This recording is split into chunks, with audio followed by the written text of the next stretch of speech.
অতিথি আপ্যায়ন অথবা যে কোনো বিশেষ দিন অথবা যে কোনো ছুটির দিন আমরা কিন্তু সব সময় বাসায় পোলাওটা রান্না করে থাকি আমাদের বিশেষ বা ছুটির দিনকে আর একটু স্পেশাল করার জন্য। আসসালামু আলাইকুম ভিউয়ার্স, কেমন আছেন সবাই? আজকে আপনাদের সঙ্গে শেয়ার করছি খুব অল্প তেল বা ঘিতে কীভাবে ঝরঝরে একটি পোলাও রান্না করবেন সেই রেসিপিটি। আমি প্রথমে দেখতেই পাচ্ছেন খুব অল্প পরিমাণে ঘি দিয়ে দিয়েছি, তারপরে গরম মশলা, তেজপাতা এগুলো দিয়ে একটু ভেজে নেব। যখন খুব সুন্দর একটা ঘ্রাণ আসবে তখন আমি এখানে অ্যাড করে দেব কিছুটা পেঁয়াজটা একটু হালকা ব্রাউন করে ভেজে নেব। খুব সুন্দর একটা ঘ্রাণও আসবে পোলাওয়ে আর খেতেও ভালো লাগবে। অনেকে পোলাওয়ের জন্য বেরেস্তা ইউজ করেন, আমি বেরেস্তাটা অনেক সময় ইউজ করি না, রেগুলার রান্না করলে আমি এভাবে রান্না করি। তো দেখতে পাচ্ছেন পেঁয়াজটা হালকা ব্রাউন হয়ে এসেছে। বেশি যদি আমি ভেজে ফেলি পেঁয়াজটা তাহলে পোলাওয়ের রঙটা কিন্তু ভালো আসবে না। এই পর্যায়ে আমি চালটা ধুয়ে পানি ঝরিয়ে রেখেছিলাম, পোলাওয়ের চালটা দিয়ে দিলাম। আসলে পোলাওটা কিন্তু ঝরঝরে হয় আপনি চালটা যত সুন্দর করে ভাজবেন সেটার উপরে। চালটা ভাজাটা যদি কম হয় তাহলে কিন্তু পোলাওটা অতটা ঝরঝরে হবে না। তো এই কাজটা কিন্তু একটু সময় নিয়ে খুব সুন্দর করে ভাজতে হবে।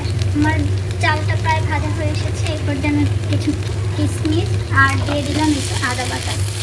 একটু সামান্য আদা বাটা দিলে পোলাওয়ের ফ্লেভারটা কিন্তু অনেক ভালো আসে। তো আমার চালটা ভাজা প্রায় শেষের দিকে। এখন আমি অ্যাড করে দেবো গরম পানি।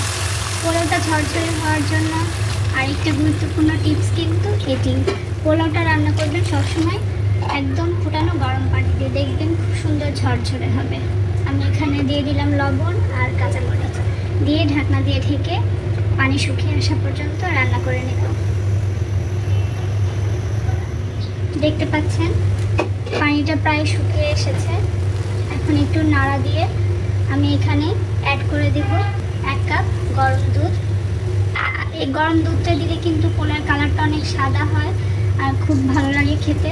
আর আমি সবসময় বা খুব স্পেশাল করতে পোলাওয়ে সবসময় এরকম করে গাজর গ্রেট করে ইউজ করে থাকি।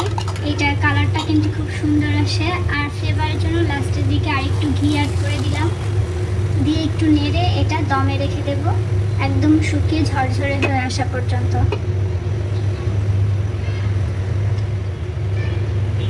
এই তো আমার পোলাওটা রান্না শেষ। এখন দেখতে পাচ্ছেন কত সুন্দর ঝরঝরে হয়েছে আর কালারটাও কিন্তু খুব সুন্দর এসেছে, রেগুলার পোলাওয়ের থেকে একটু অন্যরকম। এখন এটা আমি আর কিছু সময় একটু ঢেকে রেখে একটু ঠান্ডা হলে তারপরে পরিবেশন করব। দেখুন আমি আমার মতো ডেকোরেশন করে নিয়েছি, আপনারা আপনাদের মতন সুন্দর করে ডেকোরেশন করে নেবেন। আমার আজকের রেসিপিটি কেমন লেগেছে অবশ্যই কমেন্ট করে জানাবেন। ধন্যবাদ।